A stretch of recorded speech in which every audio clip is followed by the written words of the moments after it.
Welcome to the EPCOT International Food and Wine Festival. Please welcome the host for this presentation, Katie Farmand. Hey guys, welcome. How's everybody doing today? Good. It's a Friday. You're at Disney and not at work. It's a good Friday, right? Yeah. My name is Katie Farmand, and I am the editor of Edible Orlando magazine. But a couple days a week, I am lucky enough to come out here and introduce you all to our wonderful food and beverage professionals who come out here and cook on this stage. And today, I'm joined by Chef Jen Denlinger. So let's give her, a nice warm welcome as well.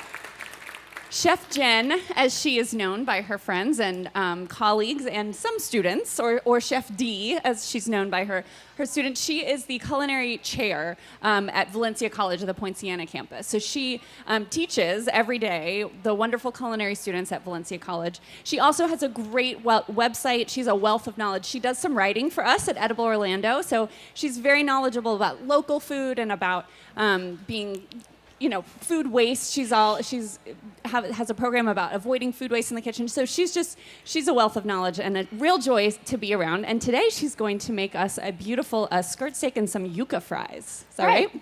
Well, thank you very much. Thanks for coming to today, guys. I really look forward to these demos every year. I do work for Valencia College, which is a very large state college here in Florida, the largest one, and we have 2 culinary programs there. It's at 2 campuses. One campus is by Universal Studios, and I'm out in Poinciana, Florida, brand new state-of-the-art campus.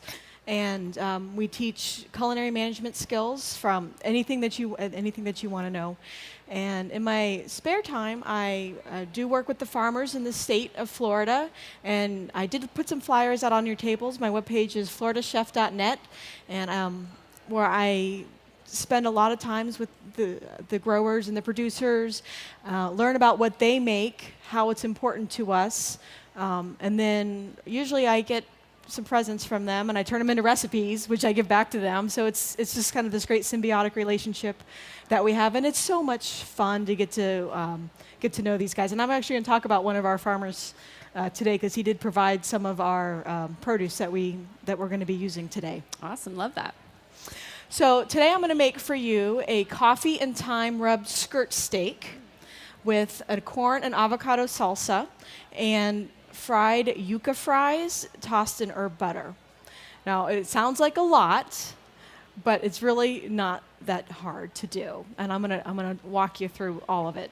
So the ingredients that we need for our salsa, which we're gonna start with first because we want to be very careful about cross-contamination. So if I start with the meat first, that means I have got to completely clean and sanitize my board. So we start with the things and work our way down to the things that usually raw meat at the very end. So to start with, we have this lovely sweet corn. Sweet corn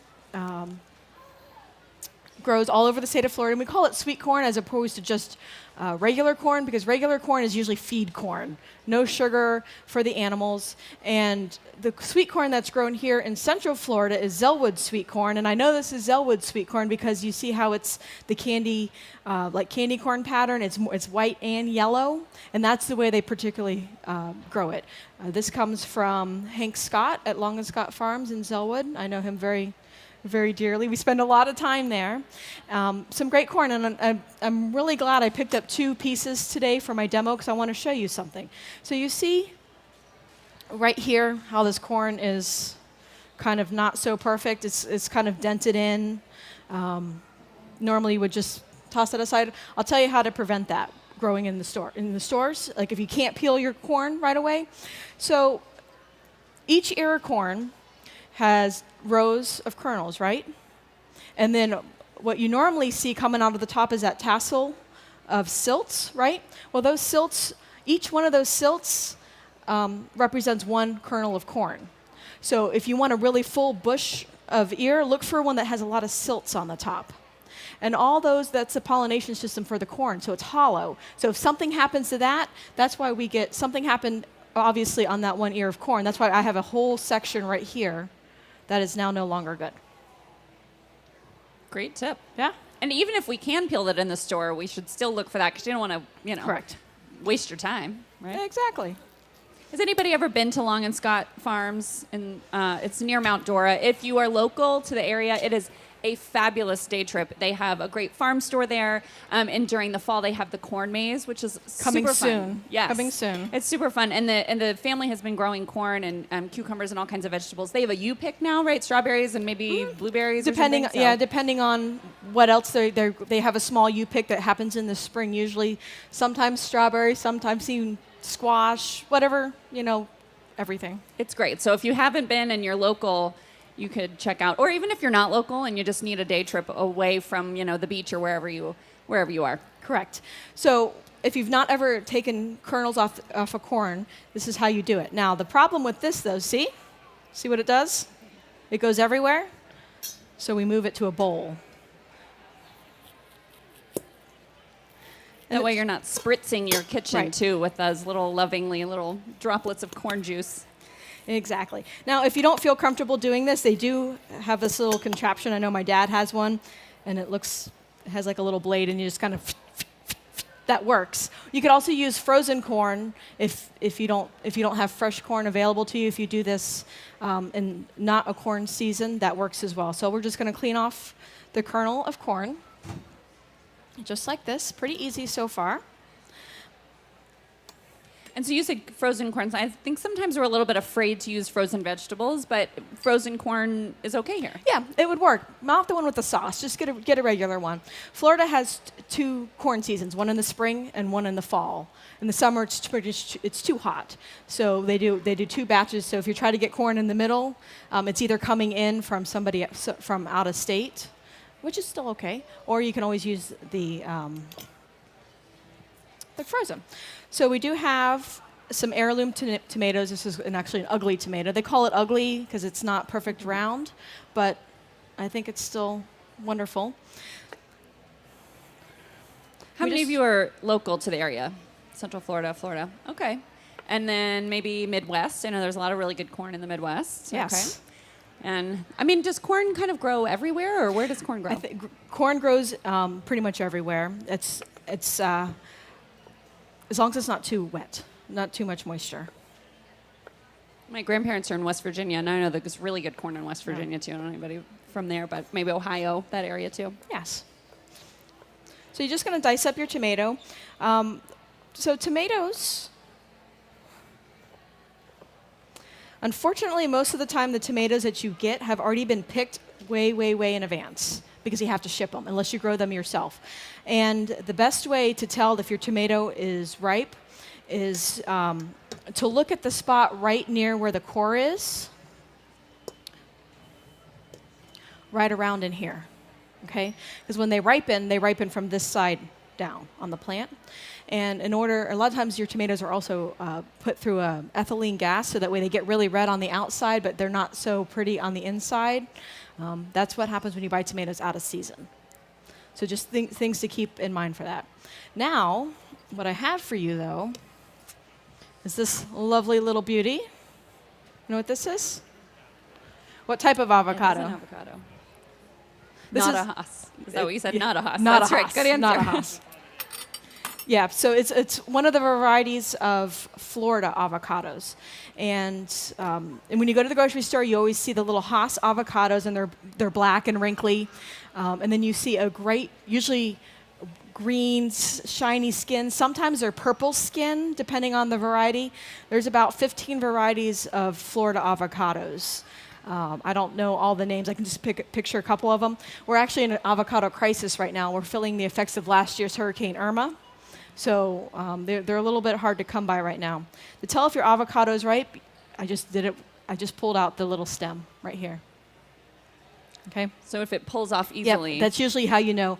For something like this, you want it to be soft but not mushy, because we're going to actually dice it up.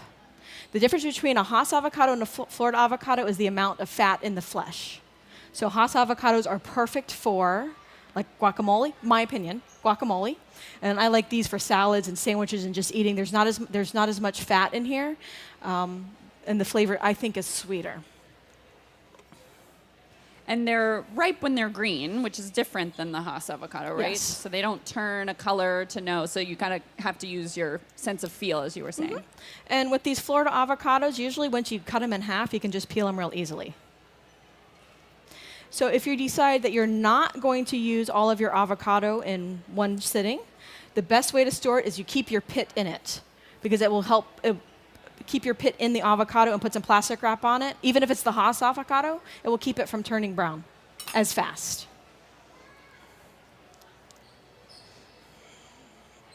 And these have a little bit more water, or maybe it's not more water, it's just the less fat. Is that the sort of the difference there? I think so, yeah.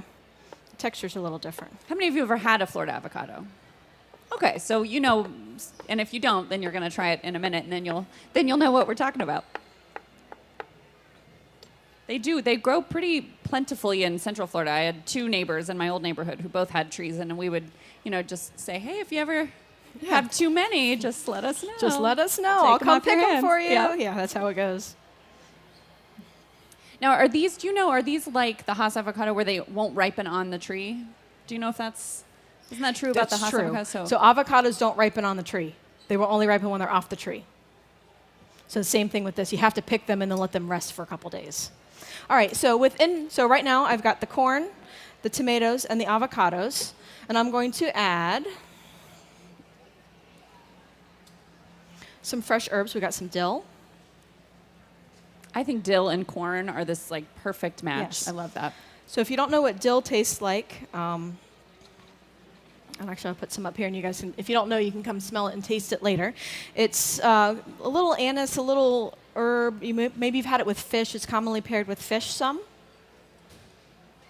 Dill grows very easily, so if you like to grow things, dill would be your friend. It grows very, very easily. Now, in this preparation, could we use dried herbs, or is this, if we just couldn't find it or they're too expensive that day at the market? You could. So usually the rule of thumb is you'll use more fresh than dried.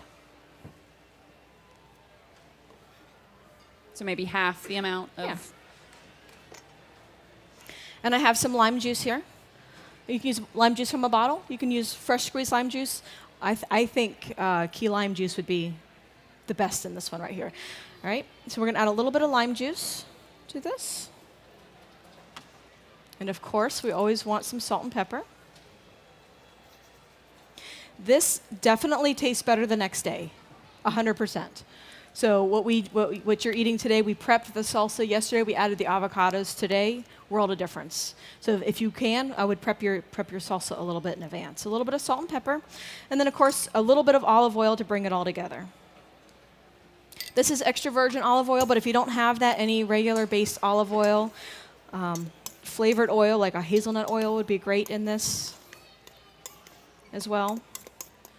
And this is one of those things you could serve with just almost anything. That would be great with fish or chicken or chips. Yeah, right. Absolutely. A little different than just the regular salsa for the big game. Yeah. And you could also, if you wanted to add like some red onion in here if you wanted to, or some garlic, lots of different flavors, or some cilantro if you're into that, depending on what you were going to pair it with. That's great. And looks like some of the plates are coming out, so don't wait on me. Go ahead and start. Dig in, yeah. We promise everyone will be fed. I promise. Yes, there's a lot. So also on your plate there, you have something called yucca.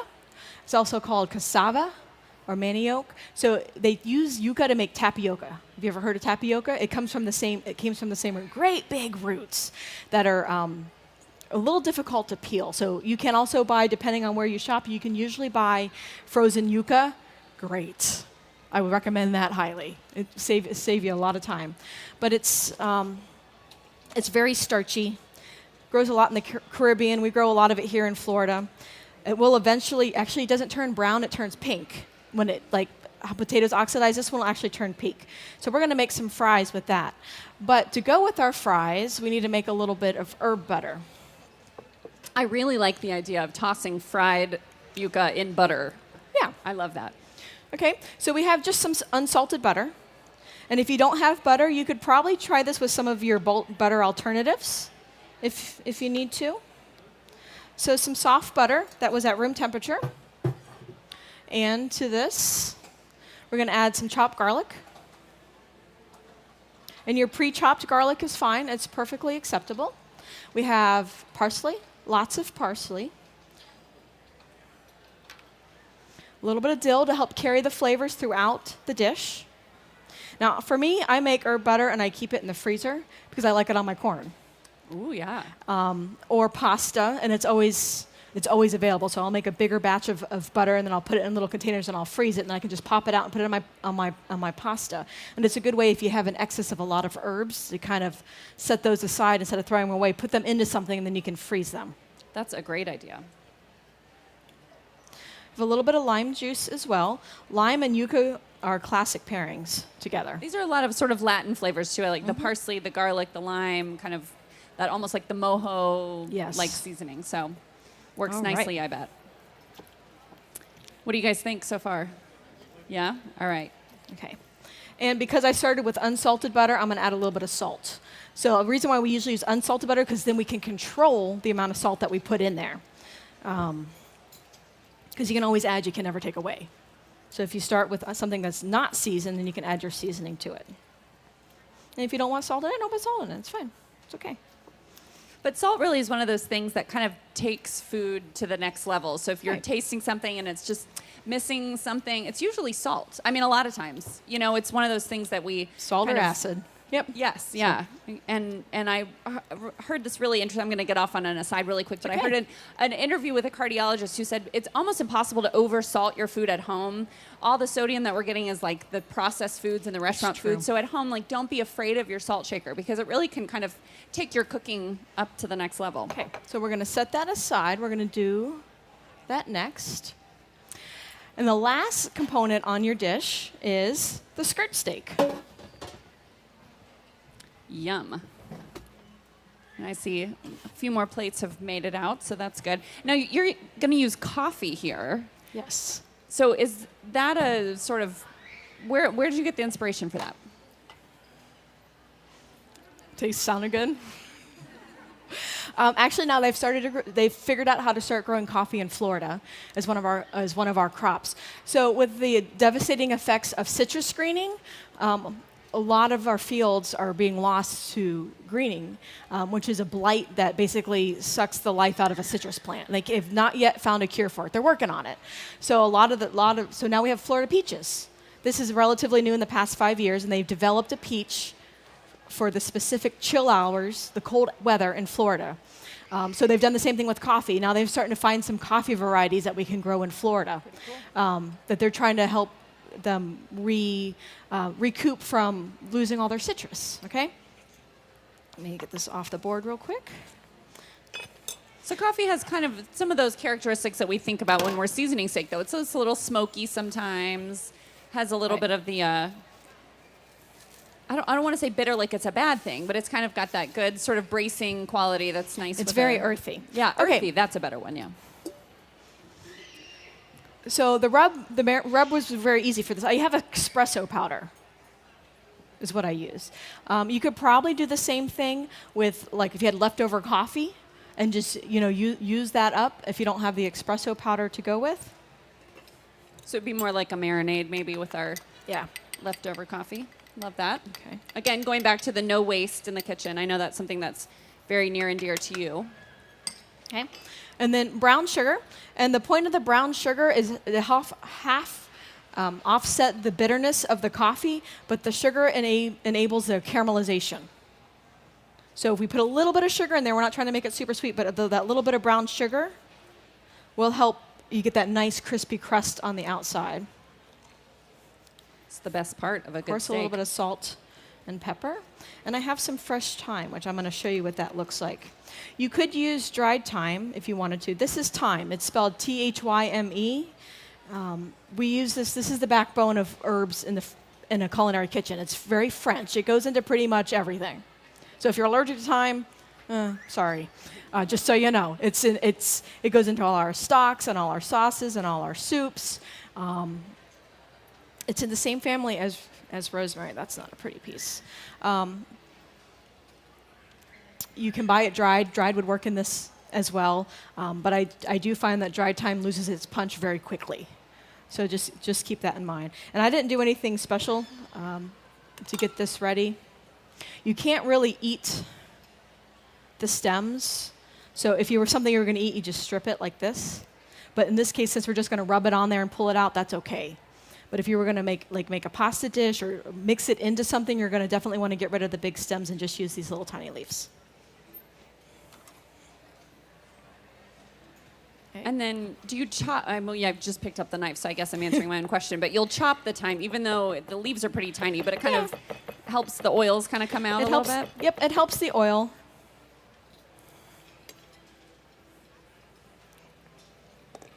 Okay. Now to make this so that way it sticks, we're going to add just a little bit of oil. Vegetable oil is fine for this. In fact, I would prefer using like a vegetable oil because the smoke point of it is really high. So I could get this oil to 400 degrees without it, or higher, without it getting caught on temperature, without catching on fire on the grill. Add a little bit more oil. Okay. And then we're going to add our skirt steak to this. This is best if you let it marinate for quite a while. So we have a little Magic of Television demo here for you. So it says minimum of 12 hours. Since there's no Yes. acid or anything, could we let this go longer than 12 hours? Yeah, but skirt steak is so small and so thin, it's what they call a thin meat, that it's not going to matter anyway. So this is a piece of skirt steak. Now it's super, super popular. Like, you can hardly find it in the grocery store. For hundreds of years, this was called the butcher's cut. It was a scrap piece. It wasn't popular. And then somewhere, somebody got this great idea. I love this stuff. When I find it, I always buy it up.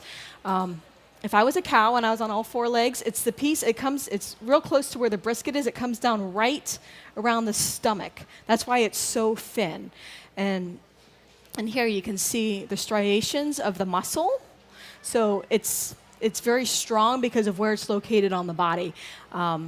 It takes from the animal doing its functions, right around the stomach, so it gets moved a lot.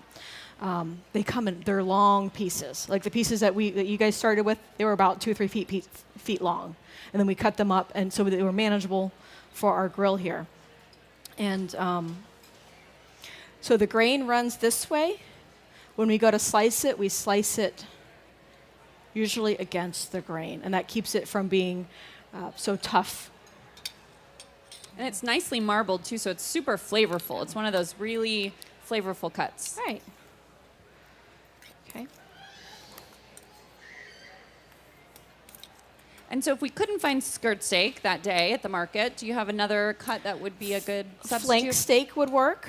I would do this with really any flavorful piece of meat. So flank steak would work as well. You could use a top round. You could technically use like a New York strip or a ribeye. It just depends on your budget for that. But this works very well. This is what they make. If you ever heard of carne asada, this is the cut that they use. All right. All right, and I'm going to wash my hands quickly. And we have a few more people, I think, are waiting for their plates, but so far, so good, everybody? Yeah? I saw a fist pound. That was an enthusiastic, I think he's ready for his steak. Yeah. All right, so the next thing I'm going to do is I'm going to fry the fries, so that way we can let them sit. When you go to grill your meat, it's best to let it try to come to room temperature. And I know you hear some sort of food experts we'll debate that a lot, but the truth of the matter is you're going to have a much better quality piece of meat if you let it come to not right out of the cooler. And it's okay. There is a time limit that you have, but letting it sit out for 10 minutes, you're going to be okay, I promise. All right, so we have a little fryer here, and because these are very starchy vegetables, you want to fry them at a lower temperature, so it takes a little bit longer to go. Because we just want them kind of crispy on the outside. And these little tabletop fryers are great, but we could do this on the stovetop in a deep, make sure it's nice and deep so it doesn't splatter everywhere.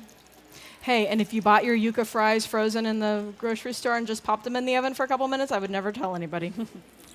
Because then they're going to get tossed in that herb butter anyway, so doesn't matter. And those are just Yucca. You hadn't coated in anything? Coat them with anything. They're very starchy, so you really don't need to. When they come out, if you didn't want to do the butter, you could do something very similar, would just sprinkle it with the lime juice and some salt and maybe the fresh herbs, and that would cut down if you needed to watch your calorie count, omit the butter and just do the flavors in like that. So while that's frying, I'm going to give my steak a go. And now this grill has been preheating since before you guys even sat down. Right. So it's really a good idea to let our pans and grills and things preheat for a long time. Yes, it is. So we can tell by how hot it is. I have this on 7.5, which I'm not sure what that's going to translate to a real grill, but you want it pretty smoking hot when it goes. And of course, I assume we could do this on the outdoor grill just as easily. You could do it under the broiler if you needed to as well.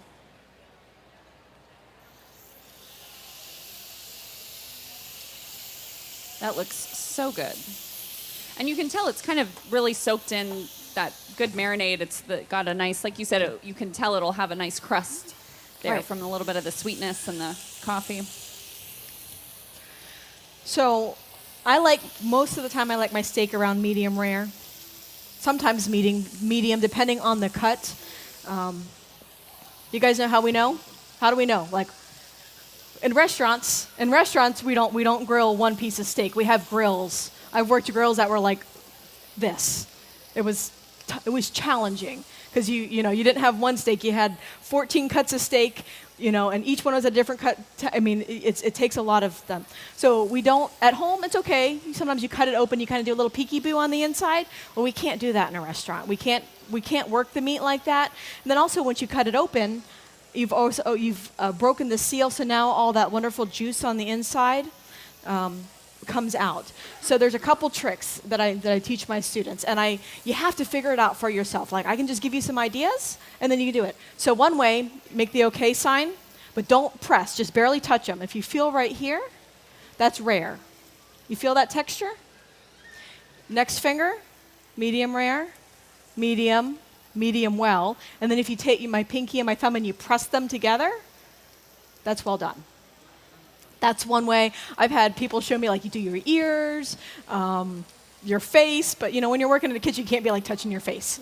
But the thing is, most of the time you don't do it with your fingers because the grill's hot. Commercial grills burn about 1,200 degrees. You're hot. So you're standing like this because it's so hot. We do it with tongs. You just have to take practice. And so we feel it with the tongs, and you learn the resistance for that. Beautiful. Okay. Does everybody have some food that wanted some food? Not me. Oh, well, look at that. Okay. They just brought you some, so you can taste your hard work. And what does everybody think?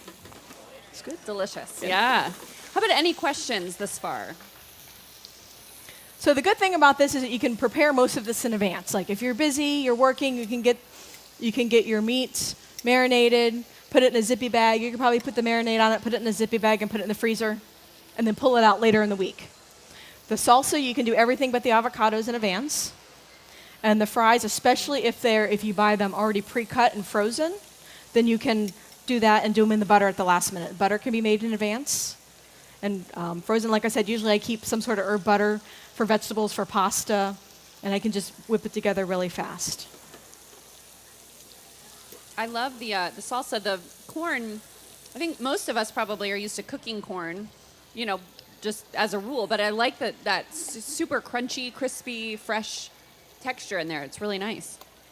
So what I was looking for inside the piece of yucca is just to see how much done it was. Just need another minute or so. Okay. So you can see where the little bit of brown sugar on there has made that nice caramel. It's beautiful. Yeah. I haven't found a way to delicately cut steak with a microphone in my hand, so I'm just going to have to taste that later. But everything else is really, really good. Any questions for Chef Jen? Yes, please ask me questions. Oh, yes, ma'am. The best way to preserve or keep fresh thyme in the fridge, or how do we do that? So usually I recommend wrapping it in a damp paper towel, very damp, and here again in an airtight container like a baggie. We usually get about a week and a half with it, depending. Long term, so should we dry it or freeze it or? So one of the things that I like to make, and we use this a lot with not just thyme, but we use parsley or sage or rosemary, is we make herb salt. So we take these herbs, especially ones that aren't pretty. They're not pretty and green like that, like the piece of thyme that I pulled out that was not so pretty earlier. We put all that in a food processor with some garlic, chop it up a bit, and then we add salt, like not salt, like a box of salt. And then we now have like thyme flavored salt, thyme and garlic flavored salt, or herb salt, or parsley flavored salt, or rosemary flavored salt, and that's indefinite, and it's green, and so it's like you season things with like green salt. It's pretty cool. Yes, sir. What's the name of that farm? Long and Scott Farms. And that was the name of the Long and Scott Farms, is the one we were talking about earlier today with Yes. the corn maze, and they grow cucumbers and corn, and they have all kinds of Yep. great crops. Yep. So they grow cucumbers. He's the #1 producer of Kirby cucumbers in the state. So all your pickles probably come from there. The sweet corn is amazing, he also grows kale and collards. So if you're a big kale fan, it probably comes from there. Collards. I've seen bok choy, mustard greens, and then he does smaller crops because they have a market there. So he grows smaller, not commercial sized crops of other things to sell in the market. When the fries are hot, they go into the butter. We've got a question, I think, right back here. You can't hear him.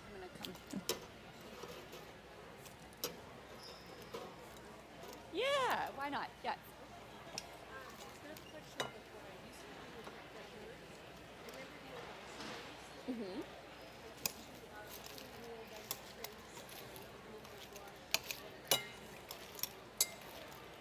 And then you just thaw it out on it. What a great tip. So she said you can, if you've got an ice cube tray at home, Yes. you can chop up the herbs really finely, put it in the ice cube tray with a little water, and freeze it, and then pop them out, put them in a baggie, and you can thaw them as needed, and the herbs stay nice and green and fresh. So great tip. That's very true. All right. Question over here. What kind of butter do you have? Like a brand or unsalted salted, or okay? Do you have a favorite butter? Well, for eating butter, I usually get Kerrygold, or I'll actually go down to there's another farm that I work with, Lake Meadow Naturals in Ocoee, and they make butter there on site. It's not cheap. It's definitely not cheap, but it's really good. Like That's the butter you want to spread on a that's really like good crusty bread. put it on the and bread. But for baking, I just whatever's available. Yeah. Whatever's on sale that day. Yeah. All right. So if you remember, the grains were going this way, and you could slice it this way, but you have big, long pieces. So usually I just cut it in half a little bit. And I did put on a pair of gloves because it is hot. It's a little warm still. So it's to keep it nice. We got about medium rare here. You can tell you're a chef who's done that a lot because you did just do it, by touch. I stick a thermometer in my steaks because I'm so terrified of overcooking them. So that's kind of. I tried the touch thing, and I'm too nervous about it. But It's okay. maybe with lots of practice. I just think that's the key. And a nice sharp knife. That's another Yes. really good thing to have on hand. Yes, very sharp knives. Most people cut themselves with a knife that's dull, not with a knife that's sharp. All right. Any other questions? Ask me questions. Yes, ma'am. I'm going to come over Yeah. again.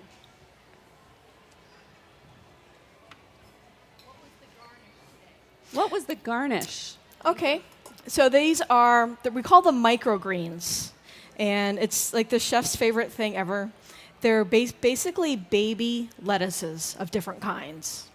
The name of this one is actually, the marketing name is Bull's Blood, but I'll tell you right now it's baby Swiss chard. That's what it is. So just the little shoots that come Little up. shoots, Okay. little shoots of herbs, little shoots of vegetables, because they're pretty on a plate. That's why we buy them. And fully edible, which And they're is fully, the yep, and they are chef- yeah. fully edible. These ones are purple, but you can find them in like yellow and green and random colors, and you can buy mixed bags. That's what we do. It's a nice chefy little touch if you're having a dinner party or a cocktail party or something. Put a little sprinkle on top. Did I see another hand? Yes, right here.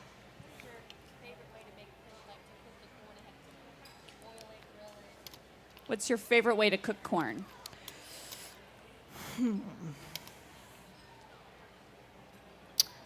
I like to boil it with the herb butter. Sometimes I'll grill it if I'm out grilling. I do sometimes a lot of soup or cream corn, especially when I get it straight from the farm, because it's really fresh. Corn salsa, I really like corn salsa too. No, that was raw. When it went into yours was raw when it went in there. All right, so I want a nice juicy portion of the yucca fries. And if you don't like the yucca, you could probably use French fries. Or if you couldn't find it, if it was really hard to find, some delicious French fries and the additional bonus of butter. Can't go wrong. Of course.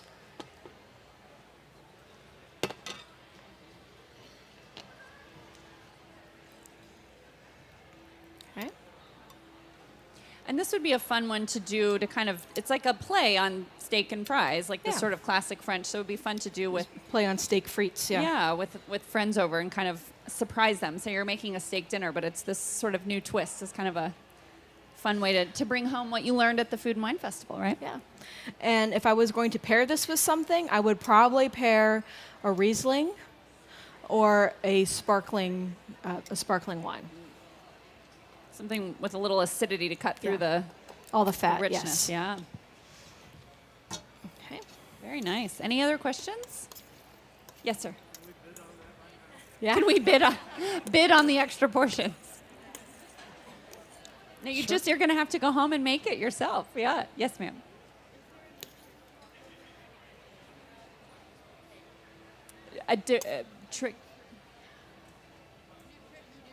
Nutritional difference between potatoes and yucca. Do you know? There's not I think yucca's less carbos. It's the starch is different. It's a different starch. You could do this with sweet potatoes too. That would be really good with sweet potatoes. That would be good. Too. All right. Yeah.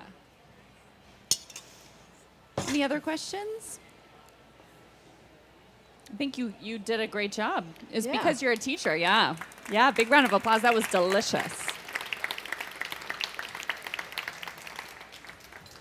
So here you go. We've got our yucca fries with our herb butter, and we have our coffee thyme rubbed skirt steak, and our fresh Florida corn and avocado salsa.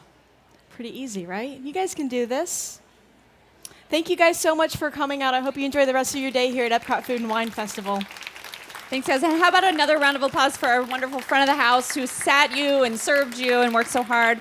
And our as I call them, our tech guys who kind of keep everything running. Big round of applause for them, too. Chef Jen is going to come over to the left-hand side of the stage if you have any other questions or comments, or you want to take a picture of her beautifully plated dish. Otherwise, we will see you next time. Thanks so much for joining us. Bye-bye.